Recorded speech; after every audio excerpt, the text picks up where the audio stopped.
Alright, here's another tutorial on how to manage your content on your website in bulk. So we use, under administration, content management. So let's jump back here. Sorry. Let's jump back. Okay, administration, content management, and content management filter. And this is great so that we can then see all the content that's listed on the site. Very handy instead of having to navigate through all your primary navigation to find what you're looking for.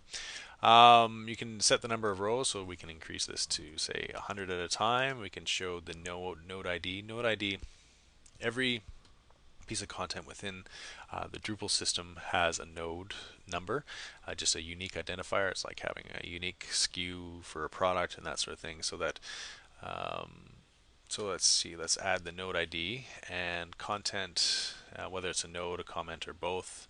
We'll just say node, and let's click apply. And you can take a look, and you can see now we can see the node ID, which is really nice and handy. So maybe for administration purposes, you might not find it handy. I do. You can see the title of the video, the kind it is, and the kind is pretty much going to be the same. You're not going to notice anything different there. Node type, whether it's a video, product of node tags, and these match up nicely within our administration, our create content. You can see match up nicely with the content types. Status, whether it's not published or published, whether it's promoted to the front page, what have you. Let's see, the date and time that it was published, and the language that it was published in. So depending on whether or not we've set up your website to handle other languages, that will be shown here.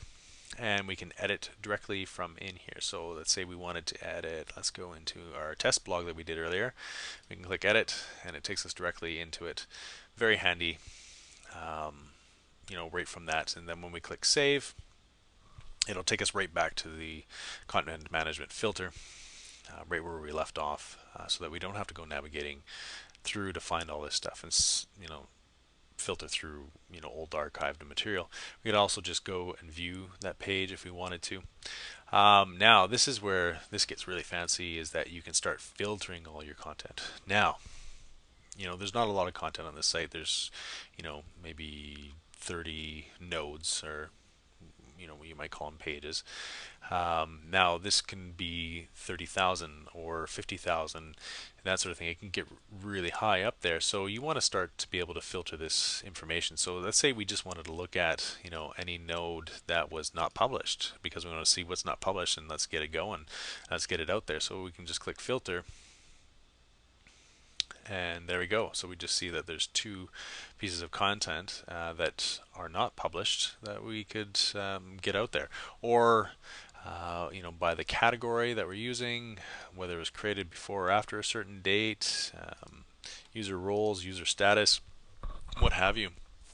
So if you wanted just to find all the content by a certain, say, user role, let's say from an anonymous user, we can do that. That would only be useful if actually we had this set to comments. We wanted to see all the comments on the site. But let's say we wanted to do it by a certain user list, so we can just take a look. We wanted everything done by admin, and then we would filter that. And we can also reset this or undo the last one, so we can start to fine grain. We can go down. We want to see all the stuff that's published, and then click refine, and that's done by anonymous or whatever.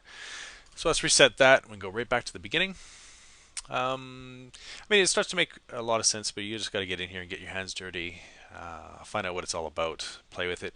The other thing is that you can start to manage these things in bulk as well. So let's say we wanted to delete all our content on the website. We would check this box at the top, and we want to delete it, and click delete and click update. And of course, it will ask you again, are you really sure? Because you really want a second sober thought on that one before you go ahead and do that, or maybe you accidentally chose the wrong one. Or we could choose them all, select which ones we don't want, and then we can remove their stickiness. So remember, if we said that we wanted to make them sticky, and so we want to remove their stickiness, which is nice to do in bulk, or make them sticky and stick at the top of their page, or we can demote them from the front page. So again, the content types, when we created our content types, we wanted to take them away from the front page. We can do that all in bulk, or promote them to the front page. We can unpublish them, update the aliases. You don't need to worry about this, as that's an administration function that we've already set all the aliases. Basically what an alias is what the URL is in the top. So when you hover, as you see, test page, oh no, wait, let's see here, and delete meta tags. You know what? We don't really need to worry about those at all.